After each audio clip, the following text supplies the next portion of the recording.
In the humdrum routine of a typical calculus class, a spark of excitement lit up as it was seventh period on a Friday.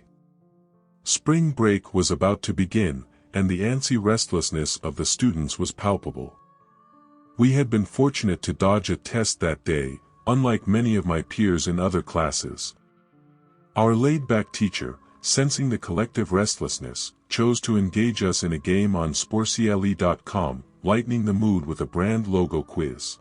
As my friend correctly answered one of the questions, the voice of the dean resonated through the intercom. The urgency and panic in his voice cut through our amusement as he commanded all teachers to go into lockdown, declaring this was not a drill. Chills ran up my spine and goosebumps erupted on my arms, the seriousness of the situation sinking in as our usually relaxed teacher raced to switch off the lights, hurrying us into the back corner of the room. In eerie silence, we sat. About 2 minutes into this forced hush, the familiar buzz from a panel in the back of the room died, signaling that the school had cut off power. The gravity of the situation became undeniable, and fear replaced the earlier lightheartedness. A few agonizing minutes later, the sound of a man's frantic screams echoing down the hallway broke the silence. A couple of girls in the class began crying, escalating the fear that hung heavy in the room. As the screams and the sound of lockers being banged upon drew closer, the man's words became decipherable, "I'll kill all of you," sending a wave of terror through us. The banging migrated from the lockers to our classroom door, causing one of the crying girls to scream in fright. The man's pounding on the door intensified, his screams demanding we open up. 2 more girls were crying now, the seemingly interminable wait adding to our fear. At last, the man moved down the hallway, his deranged screams and threatening rants slowly receding until they were no longer audible.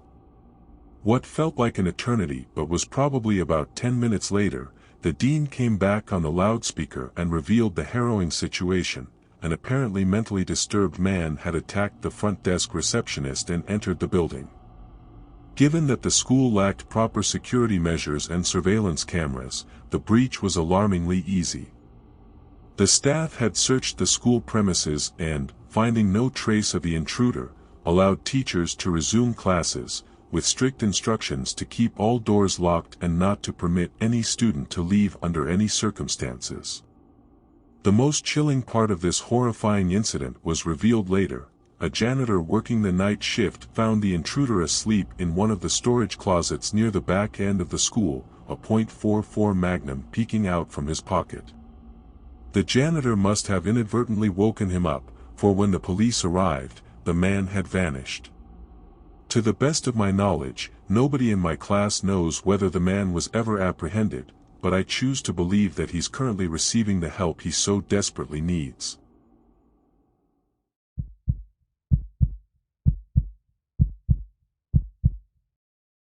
At my school, the lunch periods were divided into 2 slots. The first one catered to all the 6th graders and a portion of the 7th graders, while the second period served the remaining 7th graders and the entire 8th grade cohort. The unsettling lockdown incident I'm about to tell transpired at the dawn of October, under a bleak overcast sky that threatened rain. As the first lunch period was in full swing, the tranquility was shattered by 4 resounding booms. I initially brushed it off as thunder, but the ensuing screams from the bustling lunch crowd suggested otherwise.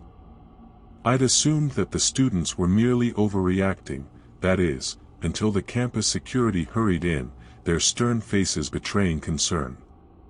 They issued urgent instructions for everyone to seek shelter in the multipurpose room. Even the students queuing to buy lunch were asked to abandon their meals and hasten inside. Along with my friends and a throng of other students, I found myself in the large multi-purpose room, awash with curiosity and growing unease. The back wall of this room was a transparent glass pane, now being rapidly obscured by curtains under the watchful eyes of the security staff. Adults were stationed at each exit, their presence adding to the tense atmosphere. Eric, One of my friends shared our curiosity and decided to inquire about the situation from one of the adults. When he returned, he relayed a chilling account. A mentally unstable man, living in one of the houses across the school, had barricaded himself at his home and was issuing threats of suicide and violence against the police, should they attempt to evict him.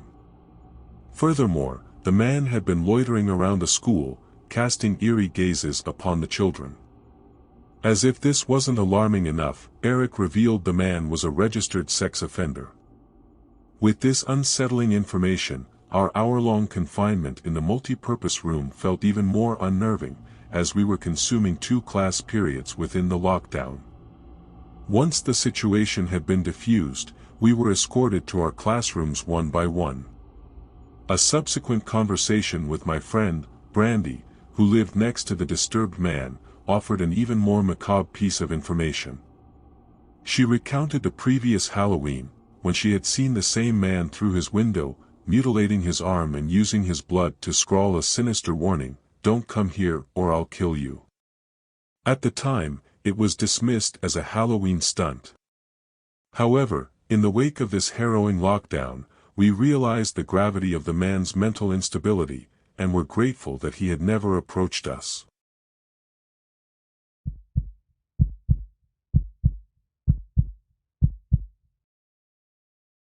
David, a 22-year-old recent college graduate, found himself back at his alma mater, not as a student but as a computer intern.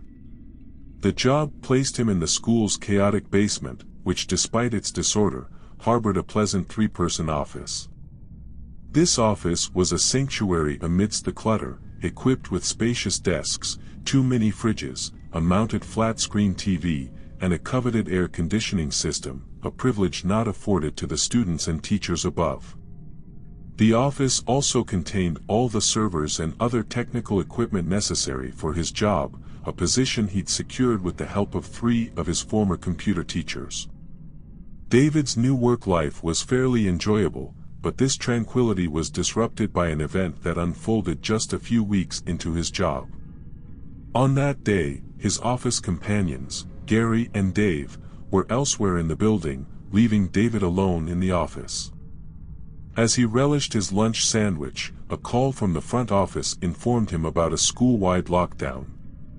The possibility of an armed individual wandering the school premises sparked immediate concern. With no proper door to secure his office, David extinguished the lights and turned off his computer screen for his safety.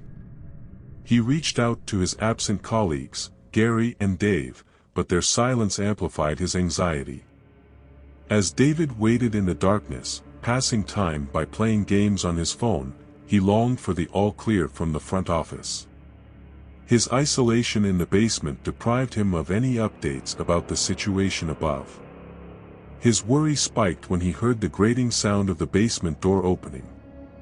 Footsteps echoed, growing louder as they approached his office. Panic gripped him as he scrambled to hide under his desk. His heart pounded in his chest as someone entered the room without switching the lights on. The silence in the room was so palpable that David could hear his own rapid heartbeat. His phone suddenly chimed with a text message, its sound echoing in the eerie silence. The incoming footsteps grew closer, stopping abruptly near his hiding spot. Overwhelmed with fear, David crawled out, pleading with the intruder to spare his life. A man dressed in a red plaid button-up shirt, jeans, and a reddish-black cap pulled him up, reassuring him that he was also seeking refuge. The man seemed to dismiss David's query about the situation upstairs and instead inquired about a possible exit. As David directed him, he questioned the stranger's identity. After a moment's hesitation, the man explained that he was there to pick up his son when a teacher advised him to hide. Checking his phone, David saw the text message was from Dave, saying, "Dude, this is crazy. Some guy with a gun shot Mr. Buckley. He's wearing a red shirt and a hat. Whatever you do, don't come upstairs." As the words sank in, he looked up, his suspicion reflected in his gaze, and the man seemed to recognize his realization. In a surge of adrenaline, David bolted for the stairs. A gunshot echoed behind him, the bullet ricocheting off something metal, but thankfully missing him. Upon reaching the top, he was met with police officers who promptly apprehended the man as he emerged from the basement. Fortunately, their teacher, Mr. Buckley, survived the shooting. It was later revealed that the shooter had a grudge against Mr. Buckley, although the specifics were never disclosed. David could only ponder on what could have driven the man to such extremes. The haunting echo of that gunshot would forever reverberate in David's memory, a chilling reminder of the terror he'd experienced.